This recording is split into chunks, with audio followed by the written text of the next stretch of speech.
The English like queens, as Queen Victoria's grandmother so famously said, and that's probably due to the success of our Queens Regnant. Think of Queen Elizabeth I, Queen Victoria, and our present Queen Elizabeth II. In this Diamond Jubilee year, the History Girls thought what a wonderful idea to write a book that gives insights into the lives of these queens. Mary Tudor had a tragic early life, and in some ways she was a tragic queen, and it's fashionable nowadays to say that she's been much misunderstood. That's not true. Historians have long known that. I want to find out about the real Mary Tudor. I'm Tracy Borman, and I would like to make the case for Elizabeth I as not just one of our greatest queens, but one of the greatest monarchs that this country has ever seen. And yet Elizabeth was not ever meant to be queen. She was the forgotten youngest daughter of Henry VIII. When she came to the throne, she ushered in a veritable golden age for England. This was the age of Shakespeare, of Raleigh, of overseas exploration, and of peace at home and abroad. I'm Siobhan Clark, writing about Queen Mary II and her sister Queen Anne. They deserted their father to preserve the Protestant religion.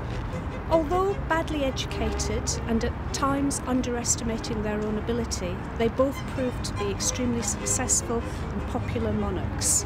Conscientious and dutiful, they had a sense of political reality, often lacking in the Stuart kings. I'm Kate Williams, and I'm exploring Queen Victoria, our most important, our longest reigning, and a monarch we really have to investigate. She came to the throne and no one ever thought she'd be queen. By the end of her reign, she ruled over a quarter of the world's population, and I want to find out about her and the woman and the individual and her reign. I'm Sarah Gristwood, writing about Queen Elizabeth II, who of course is this huge presence in all our lives. And yet the weird thing is that in some ways we know less about her than we do about any of her predecessors. We don't have access to that amazing behind-the-scenes information. So what fascinated me was to compare her to the reigning queens who'd come before, ask whether she could possibly have faced the same challenges that they did, even as a constitutional monarch into the 21st century.